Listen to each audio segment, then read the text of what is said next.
ഇങ്ങനെ നിൽക്കുമ്പോൾ ഈ ഒരു ഓപ്പർച്യൂണിറ്റി എൻ്റെ സുഹൃത്ത് പരിചയപ്പെടുത്തുന്നത്. അങ്ങനെ സുഹൃത്തിൻ്റെ നമുക്കെല്ലാവർക്കും ഒരു സുഹൃത്തുണ്ടാവും. അവർ പറഞ്ഞു കഴിഞ്ഞാൽ പിന്നെ നമ്മൾ ഒന്നും നോക്കാണ്ട് മുന്നിലേക്കാകും.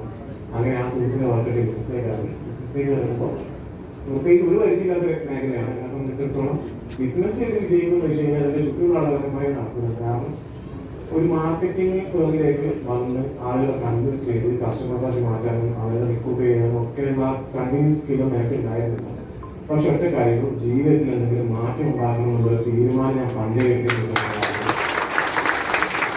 അപ്പൊ അങ്ങനെ മാറ്റങ്ങൾ ഉണ്ടാക്കണം എന്നുള്ള തീരുമാനം എടുത്തുകൊണ്ട് തന്നെ ഈ ഓപ്പർച്യൂണിറ്റി കിട്ടിയപ്പോൾ ഈ ഓപ്പർച്യൂണിറ്റി സാധ്യത മനസ്സിലാക്കി.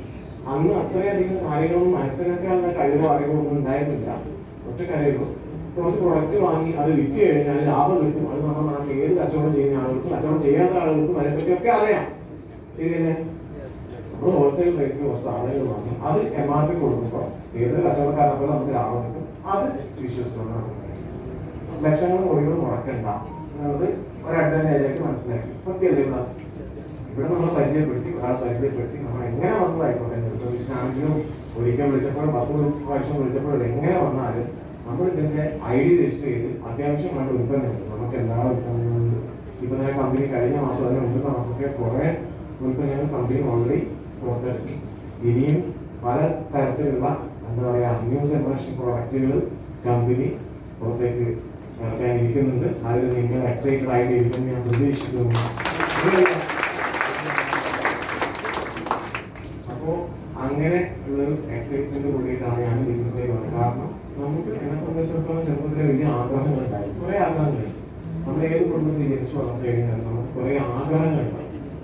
അതിപ്പം 10 വയസ്സുകാരനാണെങ്കിലും 50 വയസ്സുകാരനാണെങ്കിലും ഇനി 80 വയസ്സുകാരനാണെങ്കിലും അല്ലെ 10 വയസ്സായിരിക്കും 50 വയസ്സ് എല്ലാവർക്കും ആഗ്രഹം ഉണ്ടാവില്ലേ?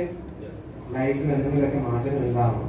അതുപോലെ തന്നെ നമ്മൾ കാണാൻ വിചാരിച്ച കുറെ സ്ഥലങ്ങള്, നമ്മൾ സഞ്ചരിക്കാൻ വിചാരിച്ച കുറെ കാറുകൾ, വണ്ടികള്, അതുപോലെ തന്നെ നമ്മുടെ അക്കൗണ്ടിൽ ഇത്ര പൈസ ഉണ്ടാവണമെന്ന് വിചാരിച്ച കാര്യങ്ങള്, പിന്നെ വീട്ടിലാണെങ്കിൽ ഇപ്പം കടവും ബാധ്യതയിലൊക്കെ എത്തുമ്പോൾ നല്ലൊരു വീട്ടില് സുഖസുന്ദരമായിട്ട് ജീവിക്കണം എന്നുള്ള ഒരു ചിന്തയൊക്കെ നമ്മുടെ ഉള്ളിൽ വന്നിട്ടുണ്ടാവും.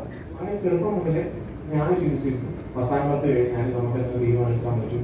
10ാം ക്ലാസ് കഴിഞ്ഞാൽ ഇവിടെ പറഞ്ഞതുപോലെ ഒരു വ്യക്തിയുടെ വിജയം സമൂഹം കണക്കാക്കുന്നത് 4 തരത്തിലാണ്. ഒന്നാമത്തെ കാര്യമാണ് അദ്ദേഹം എത്രത്തോളം പഠിച്ചു എന്നുള്ളത്. അല്ലേ?